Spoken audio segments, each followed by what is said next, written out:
Qu'ils sont salariés pauvres, retraités, mères de famille ou étudiants, seulement un an, le nombre de personnes venues frapper à la porte des associations pour une aide alimentaire a augmenté 10%. Hier, nous avons fait la connaissance de Clément.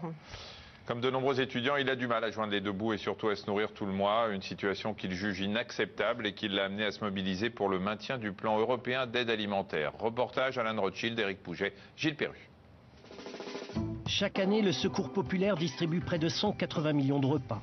La moitié des denrées provient du PEAD, le plan européen d'aide aux plus démunis.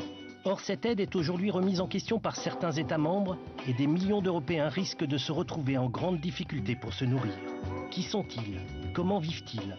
Pour comprendre les enjeux, nous sommes allés à Lille, où le Secours populaire distribue cette aide alimentaire à près de 43 000 personnes. Alors dans mon frigo, il n'y a pas grand-chose. Ma mère m'a filé ça ce week-end quand je suis revenu, donc j'ai 2-3 yaourts. Et sinon après, là c'est quand même mes conserves. J'ai d'autres trucs. Voilà. Bon là j'ai plus de soupe, mais normalement ce soir je mange une soupe avec du pain. On a un peu des crèves la faim quoi. Donc des fois on joue les piques-assiettes dans les trucs, dans les colocs et compagnie. Clément vit avec ses livres dans une chambre de 13 mètres carrés dans une cité universitaire. Loyer, 215 €. Il a un master en histoire et tente de le valoriser avec une spécialité d'archiviste à l'université de Lille. Mais financer des études longues est un parcours du combattant, surtout quand on est issu d'une famille modeste, ce qui est son cas. Son père est décédé et sa mère n'a qu'un tout petit salaire. Cette année, j'avais plus le droit aux bourses, du coup plus boursier, plus le droit au niveau des transports à tout ce qui est réduction, etc. Au niveau de l'inscription à la fac, j'avais 450 € à payer. Du coup, ça m'a fait exploser mon budget, ce que j'appelle le budget annuel, quoi, dans les frais directs. Et au début de l'année, quoi, surtout, c'est les trucs à payer au début de l'année, donc j'ai un peu galéré. Du coup, ma mère, elle me file un peu de sous et ça fait 450 € à peu près par mois. Plus je taxe ma tante qui est bien gentille. Ben, c'est pas forcément de l'argent que j'ai du coup en main pour mon budget, parce que c'est de l'argent que je donne qui transite juste pour payer les frais à droite à gauche, quoi. Une fois toutes ces charges déduites, il lui reste 120 € par mois pour vivre. En tant qu'étudiant, Clément a accès au restaurant universitaire. 3,10 € le plateau. Tant que son budget le lui permet, il y déjeune pour faire au moins un repas complet par jour. À chaque repas, je prends un sucre et que je ramène chez moi, donc ça me fait mon sucre à la journée, comme ça je peux le mettre dans mon café le matin. Et on fait des petites économies. Mais en fin de mois, il n'a plus d'argent pour payer la cantine et il doit trouver d'autres solutions. J'ai rapproché d'amis qui militaient bénévolement au Secours Pop et qui m'ont dit, il y a l'antenne à Lille 1, si tu veux, tu peux aller prendre quelques trucs en t'inscrivant, quoi. J'y vais de façon ponctuelle pour me filer un coup de main quand j'ai plus un rond sur mon compte en banque. Bonjour. Je m'appelle Clément. Tu peux me passer ta carte étudiante? Ouais. Merci. Ça va bien ce matin? Beaucoup de monde. Hein.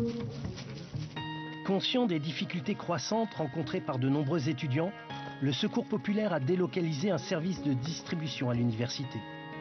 L'association calcule le montant des ressources des étudiants et leur demande une participation de 6 € pour un grand panier de denrées de première nécessité. On a une soixantaine de personnes aujourd'hui au libre-service.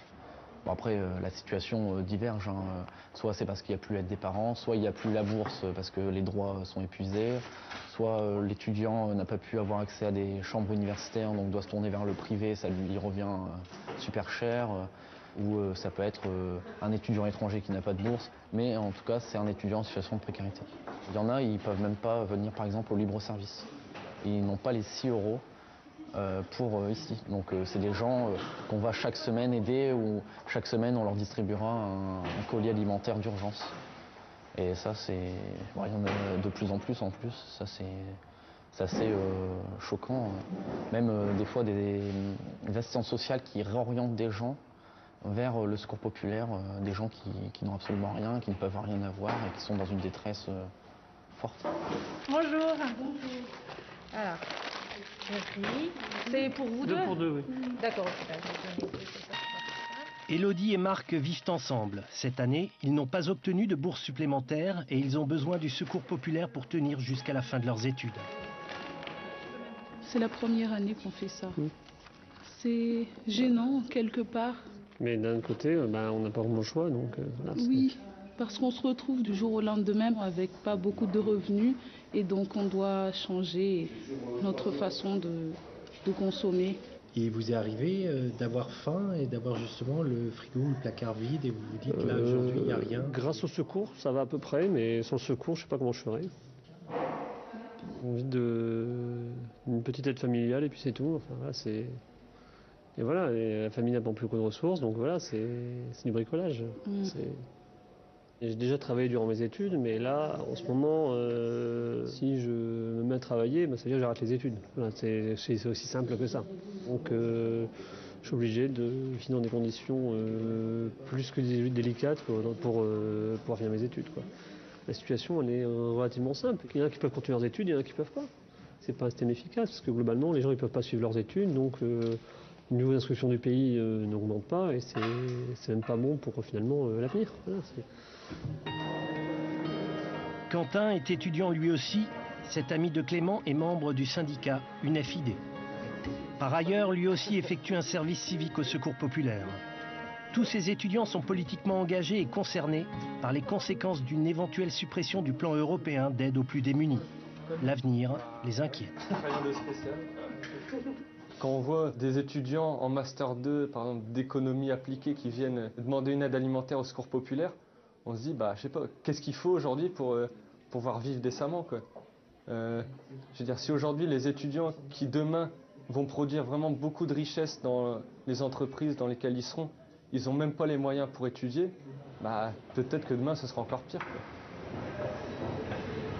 Je connais pas une personne en difficulté sociale qui considère que c'est normal, avec autant de diplômes, en faisant autant de stages, formations, etc., donner de sa personne, quoi, qu'on vive dans des conditions 2 fois sous le seuil de pauvreté. C'est à peu près ça. Le seuil de pauvreté, il est à 900 €. Genre entre 350 et 450. Heureusement qu'il y a la solidarité avec le secours populaire, où on se débrouille, quoi. C'est un peu le système D à 25 berges. C'est pas normal, quoi. Si le plan d'aide européen est remis en question, de nombreux étudiants bénéficiaires de l'île devront trouver une autre solution pour manger à leur faim. Voilà, on retournera à Lille demain.